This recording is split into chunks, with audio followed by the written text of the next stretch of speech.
제가 이 자리에 있으면 한 달이 가고 두 달이 가고 지금 10월은 한창 벼가 익어가고 있습니다.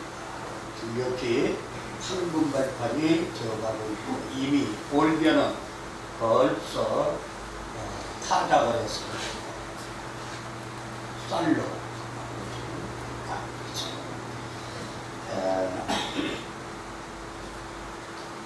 오늘 이 시간은 하나님 말씀과 함께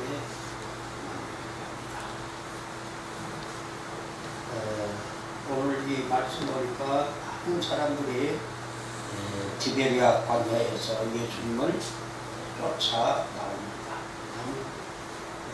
이 갈릴리 전도 사역이 이제 1단계 마무리되어 가는 과정이 있는데 예수님의 소문이 그동안에 갈릴리 지역, 온 지역에 온 이방인들이 사는 지역까지 많은 병자들이 고침을 받고 예수님 앞에 나가면 기사와 이적을 보기 때문에 이 사람들이 이렇게 광야로 모여들었습니다.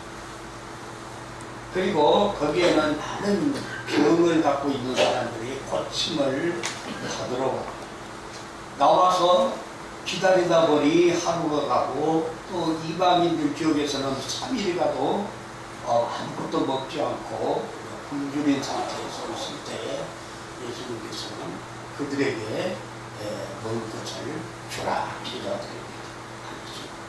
여기는 갈릴리 유대인들 사는 지역이지만은 바로 여기에서 역시 질병과 또 굶주린 상태에 있는 많은 사람들이 모여들었던 것입니다. 이런 문제가 가족 단위 안에서 발생했을 때는 가정의 문제가 되지. 가정 식구 중에 질병을 갖고 있으면 혹은 장애를 갖고 있으면 그 가족 전체가 얼마나 고통이고 힘든 일인지 모릅니다. 또한 먹을 것이 없어서 이렇게 굶주리고 있다고 하면 얼마나 불행한 일인지 모릅니다. 또 군종들 사이에서 이런 것들이 이런 문제가 발생했다고 하면 사회적 문제가 되고 국가적인 문제가 되기도 하잖아요. 우리들이 겪었던 지난 올해 3년째가 되지만 코로나19가 우리 개인적으로 가정적으로 사회적으로 국가 아니 전 세계적인 문제고 지금도 완전히 끝나지 않았잖아요. 요즘에 야외에서는 마스크를 벗어도 된다. 그렇지만은 여러 사람이 모인 데 가서는 막 소리 지르고 야구장이나 축구장 같은 데 가면은 쓰는 것을 권고한다. 이렇게 말하고 있습니다. 아직도 끝나지 않고 세계 독초에 지금도 이 질병이 진행되고 있다는 것을 알 수 있습니다. 이것이 전 세계적인 문제가 됩니다. 지금은 이런 그 교통망이 빨라져서 어느 한 나라에서 일어난 일이 금방 이웃 나라로 퍼져간단 말이에요. 비행기만 타면 몇 시간이면 가까운 나라는 가고 아니 저 반대편에 가도 하루 되면 다 도착할 수 있는 그런 나라이기 때문에 이러한 병들도 빨리빨리 옮겨지는 거예요. 그렇죠? 그래서 뭐라 그래요? 요즘에는 지구촌이라 그랬잖아요. 옛날에 한 마을에서 일어난 일처럼 지금은 지구상에서 곳곳에서 일어난 일들이 전 세계로 그렇게 퍼져가기 때문에 그렇습니다. 좀 좋은 일들이 이렇게 퍼져가면 좋은데 이런 나쁜 일들이 전 세계에 영향을 주고 있잖아요. 지금 러시아 우크라이나 전쟁으로 인해서 지금 얼마나 우리가 지금 당장 차를 갖고 다니는 사람들은 어떻게 해서 휘발유가 보고 디젤이 퉁가버려 갖고 그렇게도 비싸고 참 그런 세상이 됐다고. 이게 어느 한 나라 구석에서 일어난 일이 아니고 이것은 세계 전체에 영향을 미친다는 거예요. 좋은 일로 영향을 미치면 얼마나 좋겠냔 말이에요. 그러나 이러한 나쁜 일들이 너무도 많이 일어나고 있어요. 예수님께서 활동하시던 당시 유대의 사회와 국가는 그 많은 백성들의 질병과 배고픔의 문제를 해결해 주지 못하고 있었다는 거예요. 즉 그때 로마의 지배하에 있으니까 과도한 세금을 거둬서 세리들을 그러잖아요. 로마 정부가 말하는 세금만 자기들의 이익을 위해서 더 많이 거둬서 이러한 백성들에게 변할 수 없는 고통을 가한 이제 로마 제국에 들어가는 세금이 있고, 또 종교 지도자들은 성전세라고 해서 다 또 거둬들이고 이래서 말할 수 없는 백성들이 기하선상에 있었고, 말하자면 굶주리는 사람들이 너무 많이 있었다 그 말입니다. 본문에는 이러한 어려운 문제를 예수께서 해결하신 내용이 나타나 있고, 바로 그 장소가 디베리아 광야였다고 말씀하고 있습니다. 광야에서, 광야에는 사람이 정상적으로 살 수 없는 곳이 광야란 말이에요. 밤에는 춥고 낮에는 뜨겁고 그래서 식물이 정상적으로 자랄 수 없는 곳이에요. 근데 이런 곳에서 예수님으로 인해서 문제가 해결되는 그런 장면을 보게 됩니다. 예수님의 은혜를 사모하는 많은 군중들의 갈망이 있었기에 예수님께서 디베리아 광야에 계시는데 그 많은 사람들이 광야 한복판으로 몰려 나왔다는 사실이죠. 저분 앞에 가면 병든 자가 고침을 받는다. 이러한 소문. 어려운 문제들이 장애자가 정상인이 된다. 이러한 소문이 퍼져서 자기들 스스로가 어떻게 하면 그 예수 그리스도로부터서 은혜를 입을 수 있을 것인가. 은혜를 사모하여 몰려왔다고 말입니다. 그렇죠? 모였으니까 광야 교회가 되어 있잖아요. 주의 은혜를 사모하여 그곳에 모여왔습니다. 여러분들도 주의 은혜를 사모하여 오늘 하나님 앞 예배자로 이 자리에 모여왔습니다. 날씨가 선선하고 놀만 하니까 자두를 피운 사람들이 좁지않은 것 같아요. 담임 목사 없는 줄 알고 내가 오늘 한것 같은데 앞으로 만나면 좀 타이르시기 바랍니다. 내가 알고 있더라고요. 이 군중들의 갈망. 디베리아 광야에는 유대인의 큰 절기 6월절 축제에 참가하기 위해서 갈릴리 지방으로부터 지금 예루살렘을 향해 가고 있는 군중들이 그곳에 예수님이 있다는 말을 듣고 예루살렘으로 가던 발걸음을 잠시 멈추고 거기에 모여들었다는 사실입니다. 6월절은 우리가 잘 아는 대로 이스라엘 민족들이 어린 양의 피가 표적이 되어서 하나님의 진노로부터 구원을 받지 어린 양의 피를 애굽에 종살이하고 있을 때 문지방에 바라라. 그러면은 바로 하나님의 그 심판을 행하는 천사가 넘어간다. 뛰어넘어간다. 6월절. 거기서 구원받고 애굽의 노예로부터 해방된 날을 기념하는 절기가 6월절이에요. 우리나라로 말하면 8.15 해방 날과 같이 가장 큰 절기예요. 이때 예수께로 온 사람들은 참으로 옳은 6월절을 지키게 된 것이라 할 수가 있습니다. 왜냐하면 예루살렘에는 형식적인 6월절 행사가 있었습니다. 양을 잡아서 제사를 드리고 그 옛날 그 6월절을 기념하는 하나의 종교적으로 형식화되어 있는 그런 6월절이었습니다. 근데 이 디베리아 광야에는 6월절의 실체이신 메시아가 계셨단 말이에요.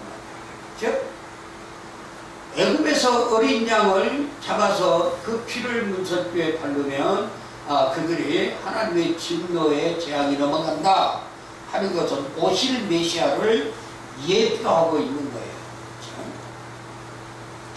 실제로 구원 사역이 베풀어졌기 때문에 광야에서 그렇죠? 그래서 진짜 실체이신 메시아가 그곳에 계신 그 예수를 믿고 모여든 많은 사람들은 진짜 유월절 참여합니다. 인간은 다양한 모습인 만큼 다양한 소망을 가지고 있어요.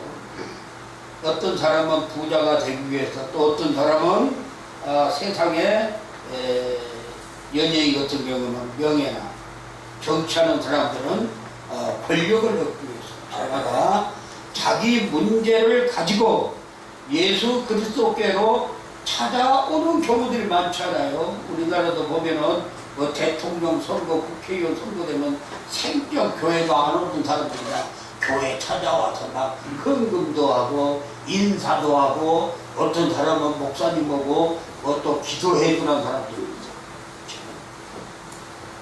예수로 한자를 얻어보려고 하는 그런 일들이 우리 주변에도 많이 일어나고, 어떤 동기건 간에 예수 그리스도 앞에 찾아왔다는 사실 그 자체만으로 매우 중요한 의미를 갖습니다.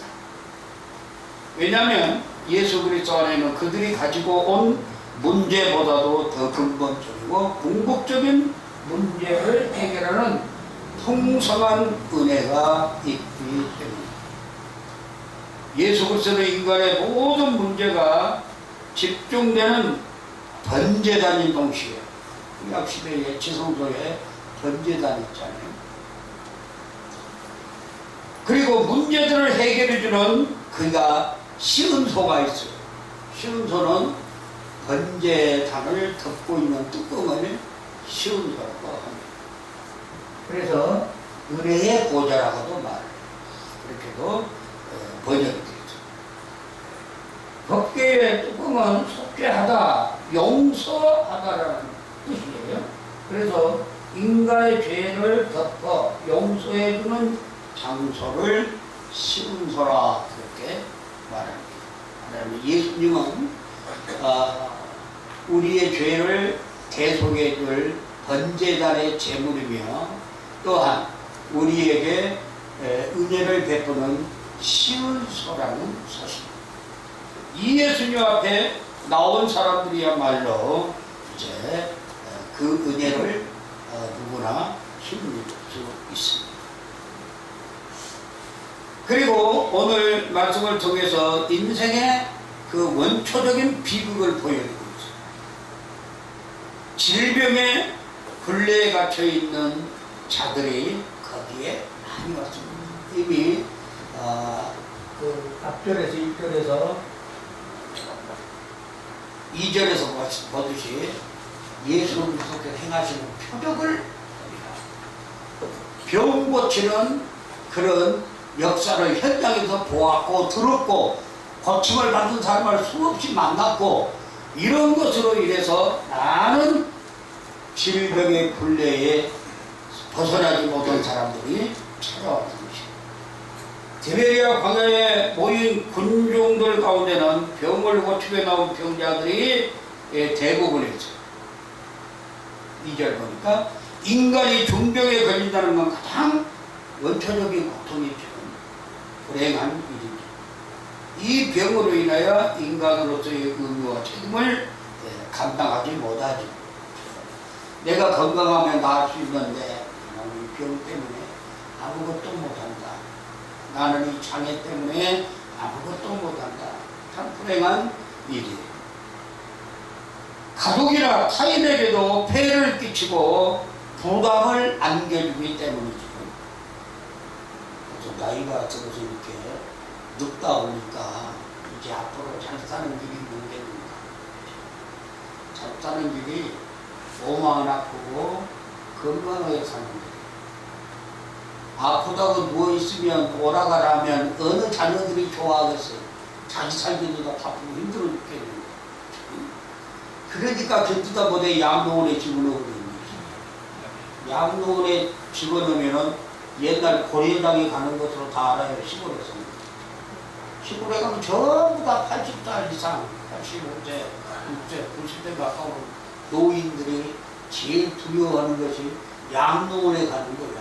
양로원에 가면 살아서는 집에 못 온다, 이런 걸 알고 있기 때문에 이렇게 몸이 아프면 가족들에게 혹은 자녀성들에게 큰 부담을 주고 폐를 끼치는 거예요. 예수께서는 만나는 병자들을 다 고쳐주신 것은 다만 병의 고통에서 그 사람을 해방시키기 위한 뜻도 있지만 그 사람의 인생을 재건하는데 큰 의미가 있었죠. 건강을 잃은 것은 모든 것을 잃는 것과 같다 그러잖아요. 따라서 병자가 치료받는다는 것은 인생과 세상을 새로 얻는 다른 의미를 가지고 있습니다. 예수께서는 병 고치는 사역을 통해 그러한 재창조의 은혜를 병자들에게 베푸셨던 것입니다. 인생을 다시 사는 거예요. 새 사람으로 다시 출발할 수 있도록. 그렇잖아요. 소경이 눈을 벌쩍 떴다. 이거 얼마나 새로운 세상입니까? 예? 벙어리가 말을 한다. 대화를 한다. 얼마나 새로운 세상입니까? 지옥에서 천국으로 바꿔진 삶이 아니겠어요? 그렇죠?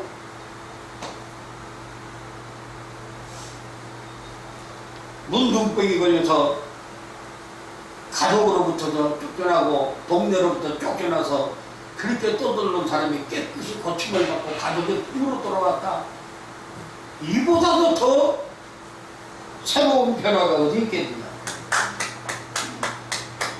이러한 사람들이 예수님을 만남으로 고침을 받기 위해서 이렇게 광야로 모여들었다는 사실입니다.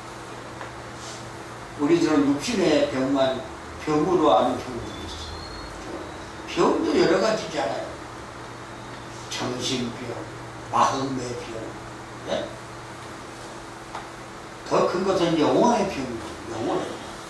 지옥 갈 수밖에 없는 죄로 덕지덕지부터 내 영혼이 주님의 십자가 앞에 올 때만 보혈로서 깨끗함을 받고 구원의 거룩한 백성이 될 수 있잖아요. 그렇죠? 더러운 몸을 깨끗이 씻고 새 옷을 갈아입는 것처럼 얼마나 행복한 그리스도의 삶인가를 알 수 있습니다. 또한 광야에는 굶주림의 비극이 있었죠. 그 많은 군중들이 5,000명이나 되는 군중들이 모여 있었고 그들이 가진 배고픔의 문제는 인간의 가장 원초적인 문제지 않아요. 가장 고통스러운 것이 배고픔이란 말이에요. 우리말에 음식주라는 말이 있지만은 벗은 거지는 얻어먹지도 못한다. 그래서 옷을 입혀서 그걸 먼저 앞세우는 모르지만 사실은 빨간 버섯도 먹으며 살아요. 빨간 버섯도. 식으니까 어쩌면 더 안전하게요. 우리 속담에는 벗은 거지는 얻어먹지 못한다는 말이 있어서 의식주라고 그런 것 같아요. 배고픔. 얼마나 서러워요. 요즘에 젊은 사람들은 얼마나 배고팠는 줄 아냐? 6.25 전후에 보릿고개 있을 때 뭐라 그럴 줄 알아요? 라면 먹지? 라면 있으면 뭐 배고파지. 그걸 모르는 세대들이죠. 그러나 연세 많은 우리 세대만 되더라도 얼마나 많이 배고팠으니까 모를 것입니다. 가장 고통스러운 거예요. 먹지 못하는. 나도 6.25 막 진행될 때 6.25가 한참 진행됩니다. 배고파서 3일 동안 뜬 눈으로 샌 적이 있어요. 그러니까 그때가 9살, 10살 한참 먹을 때잖아요. 그런 고통스러운 배고프게 만든 것이 있어요. 오늘 이 광야에서 십자 문제가 특별한 의미로 부각되고 있는 것은 그 장소가 이 문제를 쉽게 해결할 수 없는 광야 한복판이라는 거예요. 그렇죠? 예수님께서 그러잖아요. 예?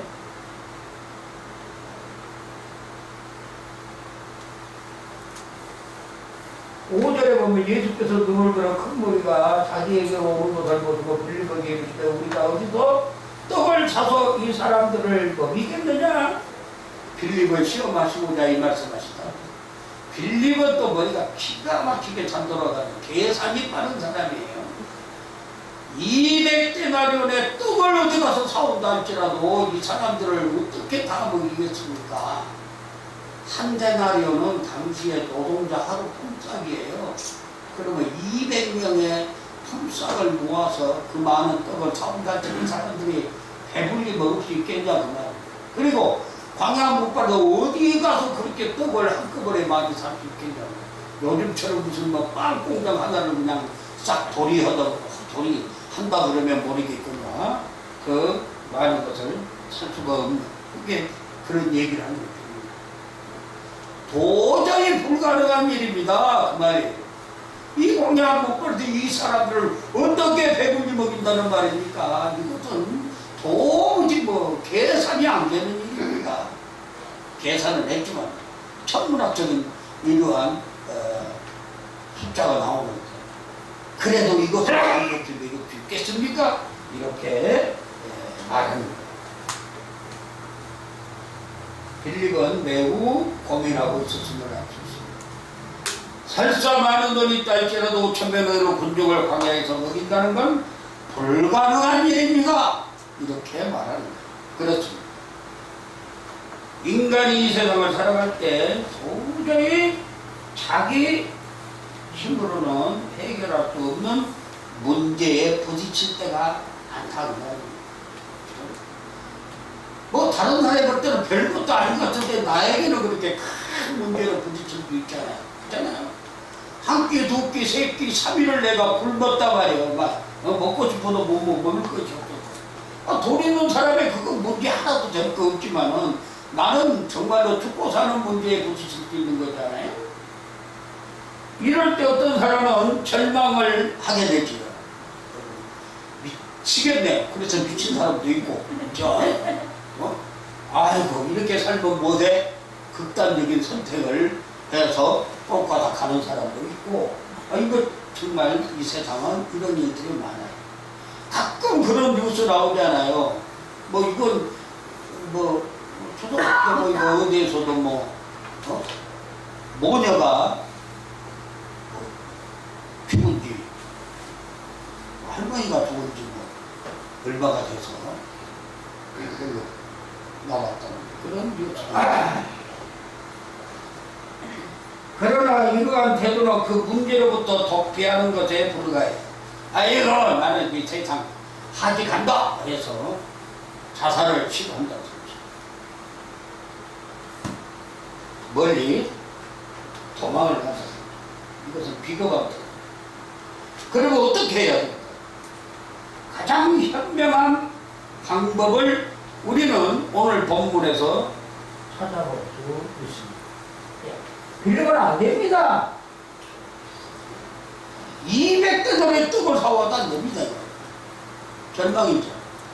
그때에 8절 뭐라 그래요? 제자 중 하나 시몬 베드로의 형제 안드레가 예수께 여짜오되 그래 여기 한 아이가 있어 보리떡 5과 물고기 2마리를 가지고 있나이다. 그러나 이것이 많은 사람에게 얼마나 되겠사옵나이까. 그래서 안드레는 좀 더 믿음이 있는 것 같아요. 빌립은 200데나리온의 떡을 사와도 이 사람들을 어떻게 다 먹이겠습니까? 안 됩니다. 그런데 안드레는 어디서 찾았는데 아이 도시락 하나를 갖고 와서 주님, 내가 찾아본 이것밖에 없습니다. 보리떡 5개 물고기 2마리. 이걸 갖고 어떻게 하겠습니까? 빌립이 옆에서 보고 뭐라 그랬는지 모르겠어. 나 같으면 그랬을 것 같아. 그랬을 것 같아. 빌립이 그랬을는지도 몰라. 이걸 갖고 그럴 때 보세요. 사람의 생각으로는 어린 바보로치도 없는 이런 일인데 베드로 예수님은 그걸 갖고 하나님 앞에 축사를 축복 기도. 야, 그걸 보고는 야, 사람들은 안 쳐. 누가복음에 보면 50명씩 100명씩 막 이렇게 딱 앉혔어요. 그리고 나서 그것을 제자들에게 나눠줄 때가 떼어줘도 5명이 그대로 있잖아요. 막 떼어줘도 그것이 바로 주님께서 행하시는 표적입니다. 광야에서 하나님 주님께서 베푸신 식탁이라는 것을 우리가 알 수 있습니다. 해결자로서의 그리스도가 계셨다는 말입니다. 그렇죠? 안드레처럼 그 문제를 예수님께서 가지고 가는 일이에요. 우리 인생의 삶에 어떠한 문제가 발생하든 나의 힘으로 누구를 할 수 없는 이는 도무지 불가능합니다. 어림도 없습니다. 그것을 해결한다면 미친 사람입니다. 이런 말을 들을지라도 그 문제를 주님 앞으로 갖고 나가는 거예요. 그렇죠? 인간의 방법이 막혀 있을 때 예수께로 가는 문은 가장 넓게 열려 있다는 사실을 명심하시기 바랍니다. 아멘. 인간으로서는 두 손 들었어요. 천부의 의지도 손 들었습니다. 그럴 때 주님이 일하신다고 말이에요. 어? 네. 그래, 내게로 오라. 수고하고 무거운 짐들 졌다가 다 내게로 오라. 주님 앞에 손 들고 나가는 자들, 주님이 해결하십니다. 해결자로서의 그리스도가 광야에 계셨다는 사실이에요. 광야에서 손편히 베풀어 주십니다. 출애굽한 이스라엘은 광야에서 하나님께서 하늘에서 만나를 내려 먹이셨죠. 이스라엘 민족이 애굽에서 나와서 홍해를 건너서 광야에 들어가서 먹을 거 하나가 없었을 때 하나님께서 만나를 내려서 매일 아침 이슬과 함께 내려주고 해 뜨기 전에 거기다가 그걸 먹고 살았어요. 예수께서 500명으로 5,000명을 먹이셨습니다.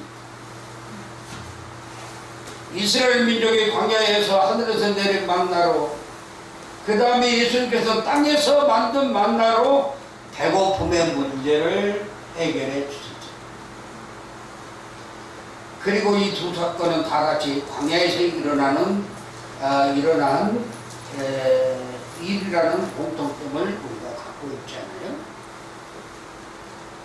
하나님께서 광야에서 이스라엘 민족을 하늘에서 만나는, 예수님께서는 광야에서 사람이 만든 보리떡 5개, 물고기 2마리로 그 많은 사람을 만족하게 먹이시다는 사실입니다.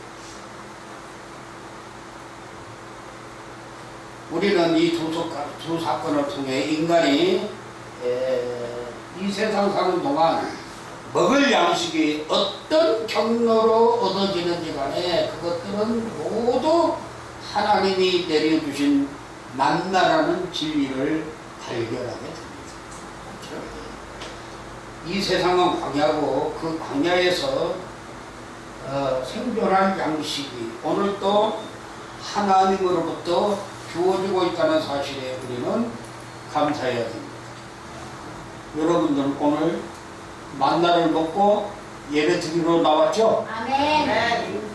여러분들이 집안에서 먹는 것도 하나님이 내려주신 만나인 줄로 믿습니다. 아멘.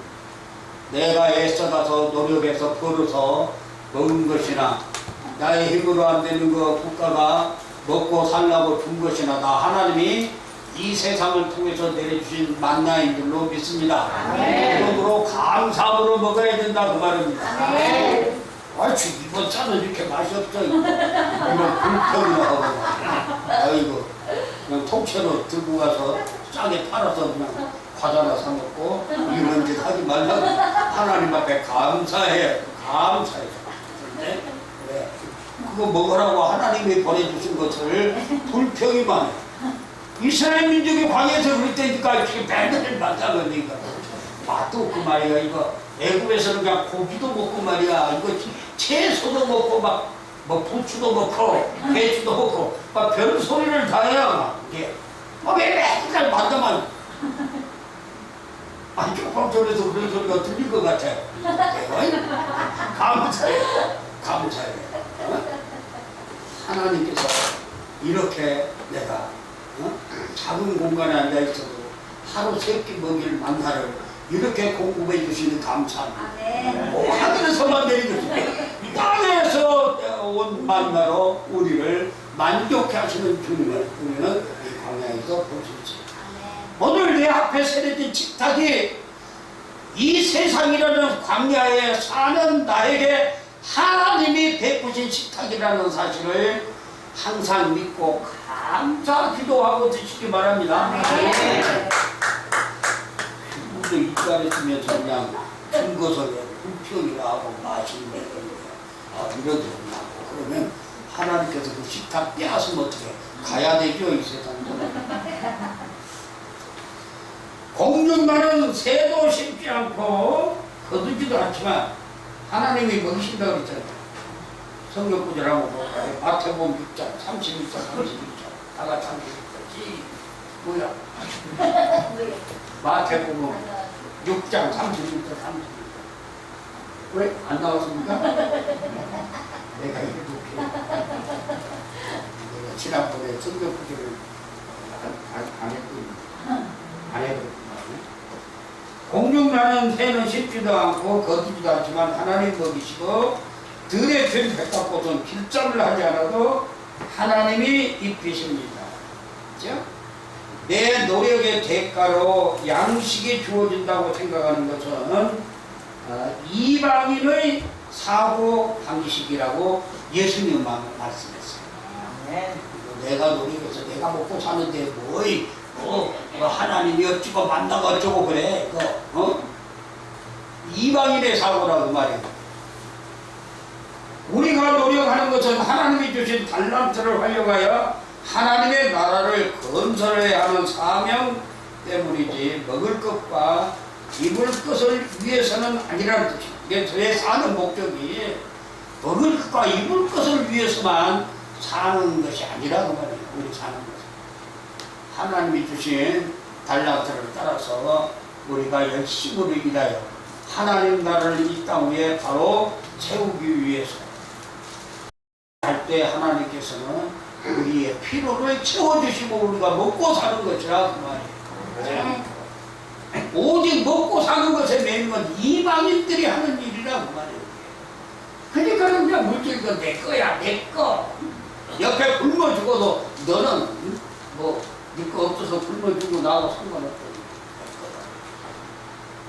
혼자만 다 먹고 쌓아놓고 이런 일들이 이 세상 이방인들이 하는 광야의 식탁은 영생의 떡이신 예수 그리스도를 미리 보여주시는 것이에요. 디베레 광야에서 군중들이 먹은 떡은 참 생명의 떡이신 예수 그리스도를 미리 보여주시는 구속사적인 의미를 갖고 있어요. 그렇죠? 그래서 예수님께서 십자가에서 찢기신 살을 기념하여 우리가 성탄식을 하지 않아요? 우리의 죄를 대속하기 위해서 그 살을 찢기시고 그 살이 찢어지니까 피가 흐르고 그래서 우리가 바로 주님의 보혈을 설명하는 포도주를 마시는 것은 그의 피를 기념하는 우리의 허물과 죄를 씻어주는 십자가의 보혈 그것이 바로 성찬이잖아요. 성찬. 광야에서 먹은 떡은 매일 또다시 먹지 아니하면 배가 고픈 그런 떡이지요. 그렇기 때문에 마태복음 6장 26절을 보면은 제가 찾았습니다. 마태복음 6장 26절을 보면은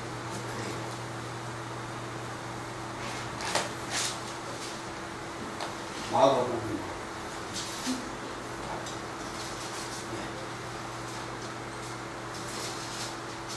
6장 26절을 보면은 공중의 새를 보라 심지도 않고 거두지도 않고 창고에 모아들이지도 아니하되 너희 하늘 아버지께서 기르시나니 너희는 이것들보다 귀하지 아니하냐 말씀하고 있습니다. 공중의 새도 들의 백과 하나님께서 책임지십니다. 너희들은 그것들보다도 귀한 하나님의 자녀들이 아니냐 그렇게 말씀하고 있습니다. 바로 예수님 디베랴 광야에 있을 때에 그 이튿날도 예수님을 찾아다녔어요. 이 떡을 얻어먹고 배부른 사람들이요. 그 이튿날도 예수님이 없으니까 또 막 찾아서 만나요. 떡을 얻어먹기 위해서 모인 군중들에게 예수께서 계속하여 떡을 만들어주지 않았어요. 그랬죠 예수님께서. 너희들이 나를 찾는 것은 떡을 먹고 배부른 까닭에 나를 찾는 것이 아닙니다. 그리고 예수님께서 그런 기적을 해가신 후에 그 모인 백성들이 그랬어요.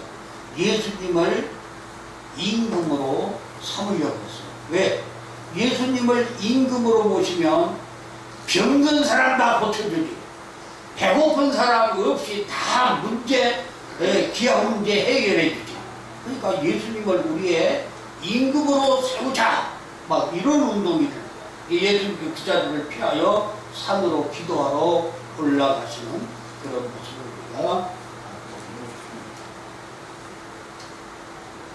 나는 하늘에서 내려온 산떡이니 사람이 이 떡을 먹으면 영생하리라. 요한복음 6장 51절에 이렇게 말씀하고 있습니다. 디베랴 광야에서 성찬을 베푸신 예수님의 궁극적인 의도가 어디에 있었는지 이 말씀은 우리에게 설명하고 있는 것입니다. 너희들은 육신의 떡을 얻어먹기 위해서 나를 임금으로 세우려고 하고, 그리고 오늘 또 이렇게 찾아서 왔지만 내가 생명의 떡이다. 그 말은 내가 앞으로 십자가에서 너희들의 죄를 지고 일절에 올라가서 죽을 것입니다. 그 예수를 믿고 그 말씀을 따르면 너희들이 영생의 생명의 떡을 영원히 먹는 것 같은 너희들은 영생하는 복을 받을 것이라 이렇게 말씀합니다. 우리는 매일 육신의 떡을 먹을 때마다 영생의 떡을 생각하지 않으면 안 됩니다. 나라와 같이 매일 이 세상에서 광야와 같은 세상에서 하나님의 베풀어 준 식탁에서 음식을 먹으면서 영생의 양식인 예수 그리스도께서 베푸신 그 은혜를 감사하고 우리가 먹습니다. 우리는 영생의 식탁에서 영생의 만나를 먹는 것이 됩니다. 이 영생의 떡만이 영원히 줄이지 아니할 참 양식이라 그렇게 말씀하고 있습니다. 예수께서 요한복음 4장에서 소가성 여인하고 대화를 할 때도 그랬잖아요. 내가 주는 물을 먹으면 영원히 목마르지 아니할 것이다. 예수를 믿고 주의 말씀을 순종하여 살며 영생의 떡을 먹는 것이고 영원한 음료를 하신 것이다. 이렇게 말씀하고 있습니다. 구원에 대한 갈망은 인류 전체에 관련된 궁극적인 문제지요. 그래서 광야 같은 세상에서 인생의 갈망과 고통의 문제를 근원적으로 해결해 주실 분은 오직 예수 그리스도밖에 없습니다. 인생의 모든 고통의 이 세상에서의 고통의 문제뿐만 아니라 영원한 영생의 문제는 예수 그리스도밖에 해결해 주신 분이 없다는 사실입니다. 우리가 믿고 신앙생활 좀 잘해야 되겠어요. 네.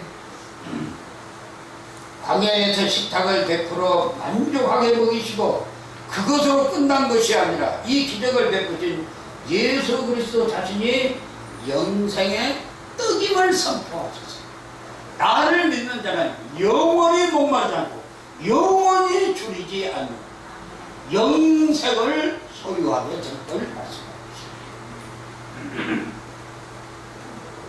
주님과 함께할 때 영원히 주님이 없이 만족하여 영생하는 양식을 인자하신 예수님만이 영원히 공급해 주셨던 것입니다. 이 세상은 광야입니다. 주께서는 광야에서도 영육간 먹여주십니다. 천국에 이룰 때까지 영생하는 양식인 예수 그리스도와 함께 광야의 식탁에서 먹을 뿐만 아니라 영원한 천국 식탁에서 영생하시는 주님과 영원히 함께 영생하는 복을 영원히 누리시는 사랑하는 성도님들이 다 되시기를 축복합니다. 아멘.